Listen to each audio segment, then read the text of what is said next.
திருமண பாக்கியம் 10ஆம் மாசத்துக்கு மேல ஏற்படக்கூடிய வாய்ப்புகள் நிச்சயமாக உண்டு. ஏன்னா குரு பகவான் உங்களுடைய ராசியில் இருக்கும்போது குழந்தை பிராப்தியும் திருமண பாக்கியமும் ஏற்படக்கூடிய வாய்ப்புகள் நிச்சயமாக அமையும். அது தவிர பார்க்கும்பொழுது உங்களுடைய ராசிக்கு 8ஆம் இடத்துல சனி பகவான் இருக்கும்போது உங்களுடைய ராசியில் குரு பகவான் இருக்கும்போதும் நிச்சயமாக திருமண வாய்ப்புகள் அதிகமாக இருக்கக்கூடிய காலகட்டமாக அமைய போகிறது. எடுத்த காரியங்கள் சுபமாக முடியும். அந்த காலகட்டத்தில் 10ஆம் மாசத்துக்கு மேல எடுத்த காரியங்கள் சுபமாக முடியும். அது தவிர தீர்க்கமான சிந்தனைகள் ஏற்படக்கூடிய காலகட்டமாக அமைய போகிறது. இந்த காலகட்டத்தில் பார்த்தீங்கன்னா உங்களுடைய படிக்கக்கூடிய மாணவர்களுக்கு ஏற்றம் இருக்கும். அது தவிர வெளியூர் வெளிமாநிலம் வெளிநாடு போய் சென்று வரக்கூடிய காலகட்டமாக அமைய போகிறது.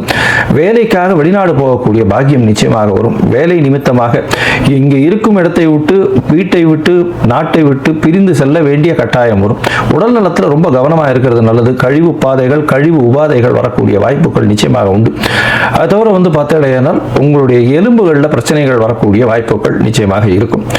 இந்த காலகட்டத்தில் பார்த்தீங்கன்னா நீங்கள் சூரிய நாராயணர் கோவில் போயிட்டு வாங்க. அதாவது தஞ்சாவூர் பக்கத்தில் சூரிய நாராயணன் கோவில் இருக்கு. சூரிய பகவானுக்குன்னு உண்டான கோவில். அது தவிர சனீஸ்வரனுக்கு வாரம் போய் அர்ச்சனை பண்ணிட்டு வாங்க. பக்கத்தில் இருக்கக்கூடிய ஆஞ்சநேயர் இல்லைன்னா விநாயகரை போய் சேவிச்சுட்டு வாங்க. சனீஸ்வரன் அந்த நவகிரகங்களில் போய் சனீஸ்வரனை சேவிச்சுட்டு வாங்க. எண்ணெய் தானமாக கொடுங்க. அதாவது நல்லெண்ணெய் புதிய பாத்திரத்தில் அருகில் இருக்கக்கூடிய கோவில் அர்ச்சகருக்கு தானமாக கொடுங்க. உங்களால் என்ன கொடுக்க முடியுமோ அதை கொடுங்க. அது நிச்சயமாக ஒரு நல்ல ஏற்றத்தையும் மாற்றத்தையும் நிச்சயமாக கொடுக்கும். இருப்பினும் சிம்மராசிக்காரர்கள் இந்த வருஷம் கொஞ்சம் பொறுமையாகவே எந்த ஒரு டெசிஷனையோ எந்த ஒரு விஷயத்தையும் கையாள்வது மிகவும் நல்லது.